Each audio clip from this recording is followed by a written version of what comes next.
I try to weave together the meaning of the month Adar, which is actually doubling itself in terms of the real term is an impregnation.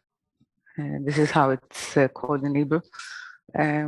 Year which is pregnant with or with a month that will give birth to 12 months, meaning it will give birth to a 12 month which will become 13, which will become 1, which will be a sign of the purpose of all reformation,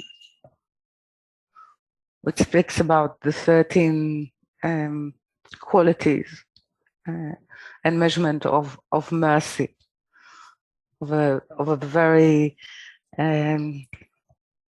specific sense of being able to receive Torah willingly.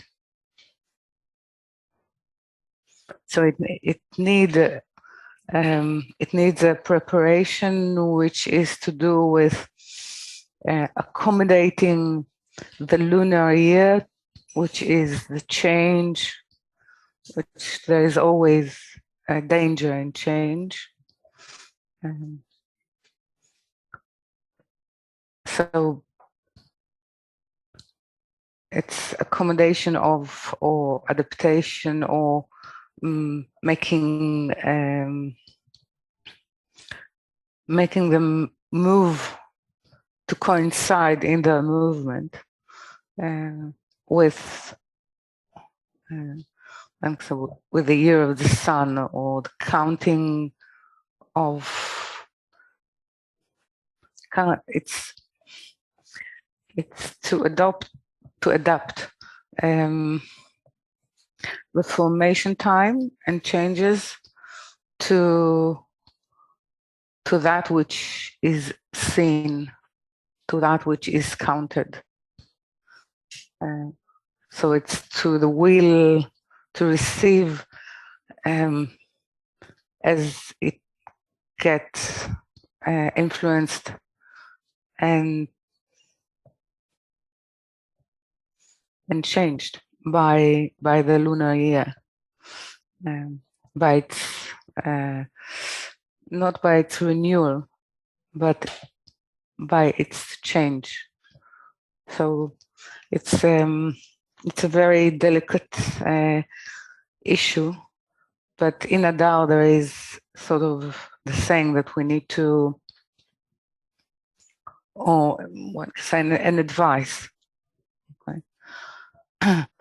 To actually make an effort to be joyful, to enlarge and to work,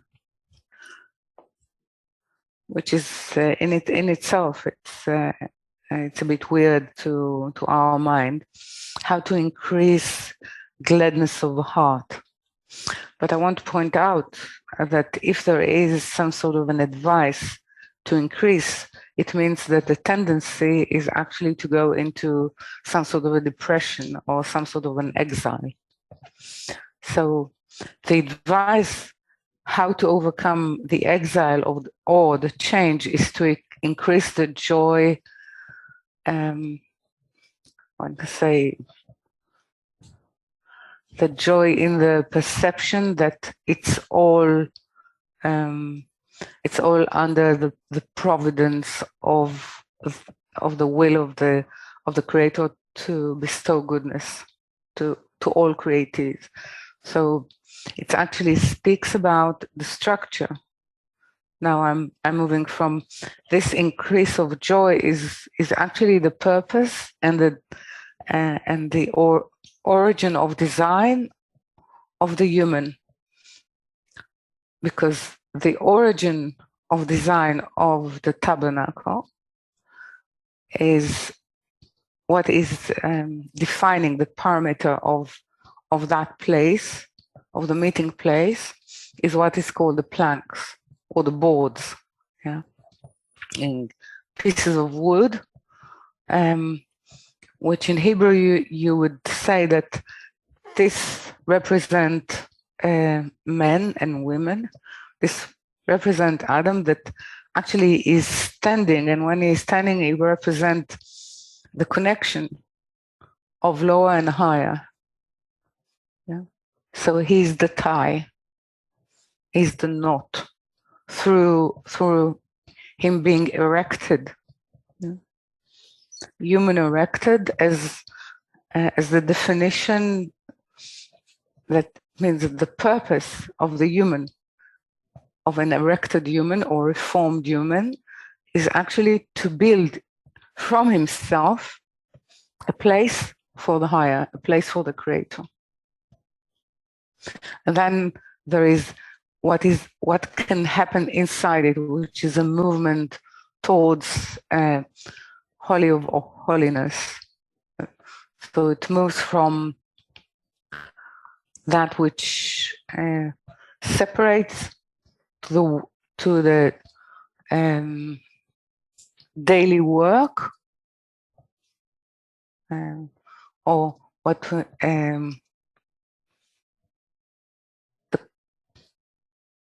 the sense that our days are actually a dedication and a surrender to the revelation to the possible revelation of the higher.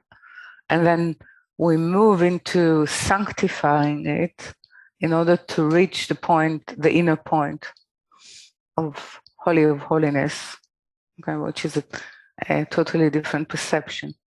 So erecting or forming the tabernacle and Adar, the ability to receive the light of Torah,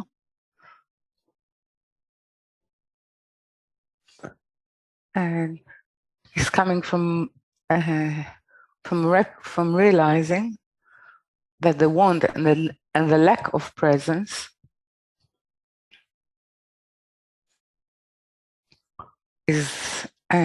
gives us, one can say, the ability and the strength and the motivation to work, to move, to make ourselves a structure of a tabernacle. Humanity as a whole, yeah, with its connections, which is what connects it is actually Torah. Is what locks it together with one purpose. And then it's a self-reformation that is able to receive the presence of an opposite nature, which is the creator in our life, in our reality. So this is why, actually, when we look at this portion of Truma, the two portions, Truma and Tetzaveh, which are actually, one can say, the produce of the 6 previous portions of Torah, which forms us with the 2 powers of raising and awakening and growing the consciousness of a spirit and the giving of that light of Torah. So the result of the meeting point is an actual reality of forming that in the world, which is the tabernacle as human consciousness, yeah, as it is said in the opening or in the first verses of this portion. So in plural, that they will make me a temple and I will dwell in them, not in it, but in them. So to make, which is to do with reforming, which is to do with prayer, is actually in order to allow the presence of the light, presence of the quality the bestower to be in our reality, meaning to receive it willingly, not forcefully, as it was in the beginning. Yeah, as it was first given, it was given in a form of forcing the light upon humanity, or upon, one can say, the samples of humanity. Okay, so this brings us to the understanding why the concealed book between the portions of Truma and Tetzaveh is called Sifra Tzniut, or the book of the revelation of the concealed, one can say, which speaks in very precise and concise way about the whole form of creation and human in it. So one can say that the form of the consciousness of a tabernacle is actually knowing through ourselves the structure, the ways, and the levels and the processes that are embedded in creation. So it will allow us to fulfill and to complete the revelation of the will of the Creator.